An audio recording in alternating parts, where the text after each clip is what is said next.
ನಮ್ಮಲ್ಲಿ ತುಂಬ ಜನರು ಎಷ್ಟು ಪೂಜೆ ಮಾಡಿದರೂ ಉಪಯೋಗ ಇಲ್ಲವೆಂದು ಬಾಧೆಪಡುತ್ತಿದ್ದಾರೆ. ಆದರೆ ಆ ರೀತಿ ಅಂದುಕೊಳ್ಳಬಾರದು. ಏಕೆಂದರೆ ಯಾವುದೋ ಒಂದು ಸಮಯದಲ್ಲಿ ನೀವು ಮಾಡುವ ಪೂಜೆಗಳಿಗೆ ಖಂಡಿತವಾಗಿ ಪ್ರತಿಫಲ ದೊರೆಯುತ್ತದೆ. ಆ ದೇವರ ಆಶೀರ್ವಾದ ನಿಮ್ಮ ಮನೆಯ ಮೇಲೆ ಇದ್ದರೆ ನಿಮ್ಮ ಜೀವನದಲ್ಲಿ ಎಂತಹ ಕಷ್ಟಗಳೂ ಇಲ್ಲದೆ ಸುಖ ಸಂತೋಷ ಜೀವಿಸ್ತೀರ. ಆದರೆ ನಿಮಗೆ ಅದೃಷ್ಟ ಬರುವ ಮೊದಲು ಆ ದೇವರು ನಿಮಗೆ ಮೊದಲೇ ಕೆಲವು ಸೂಚನೆಗಳನ್ನು ಕೊಡುತ್ತಾನೆ ಎಂದು ಹೇಳಲಾಗುತ್ತದೆ. ಸಂಕೇತಗಳನ್ನು ನೀವು ಗುರುತಿಸಿದರೆ ಖಂಡಿತವಾಗಿ ನಿಮಗೆ ಹತ್ತಿರದಲ್ಲೇ ಒಳ್ಳೆಯ ಶುಭ ಸಂಗತಿಗಳು ನಡೆಯುತ್ತದೆ ಎಂದು ಅರ್ಥ ಮಾಡಿಕೊಳ್ಳಬೇಕು.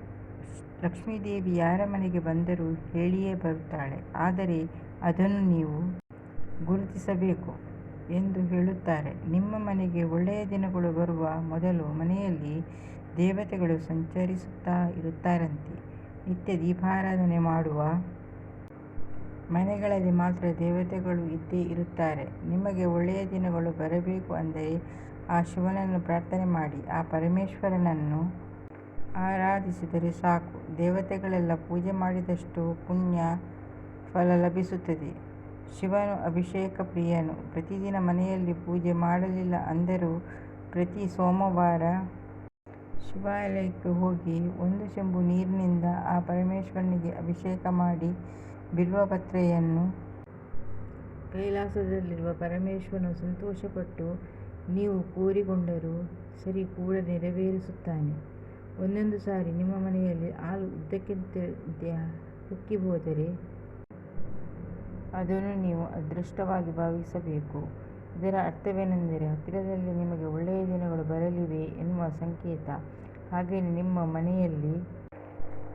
ನಮ್ಮಲ್ಲಿ ಕೆಲವರಿಗೆ ಬೆಳಿಗ್ಗೆ ಬ್ರಹ್ಮಮುಹೂರ್ತದಲ್ಲಿ ಇದ್ದಕ್ಕಿದ್ದ ಹಾಗೆ ಎಚ್ಚರಿಕೆ ಆಗುತ್ತದೆ. ಬೆಳಿಗ್ಗೆ 3:30 ರಿಂದ 5:30 ಒಳಗೆ ಇರುವ ಸಮಯವನ್ನು ಬ್ರಹ್ಮಮುಹೂರ್ತ ಸಮಯ ಎಂದು ಹೇಳುತ್ತಾರೆ. ಯಾರಿಗಾದರೂ ಈ ಸಮಯದಲ್ಲಿ ಇದ್ದಕ್ಕಿದ್ದ ಹಾಗೆ ಎಚ್ಚರಿಕೆ ಆದರೆ ನೀವು ಅದೃಷ್ಟವಂತರೆಂದು ಅರ್ಥ.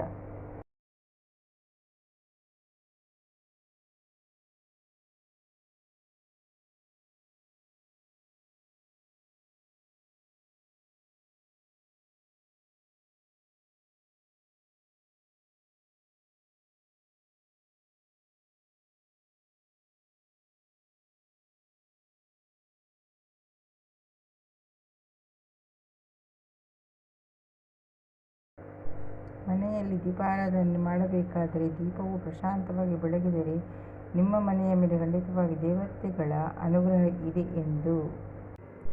ನಿಮ್ಮ ಮನೆಯ ದೇವರ ಮನೆಯಲ್ಲಿ ಆಗಲಿ ಅಥವಾ ಅಡುಗೆ ಮನೆಯಲ್ಲಿ ಆಗಲಿ ಹಳ್ಳಿಗಳು ಹೆಚ್ಚಾಗಿ ಕಂಡರೆ ನಿಮ್ಮ ಮನೆಯ ಮೇಲೆ ಲಕ್ಷ್ಮೀದೇವಿಯ ಕಟಾಕ್ಷ ಇರುತ್ತದೆ ಎಂದು. ಹಾಗೆಯೇ ಪ್ರತಿದಿನ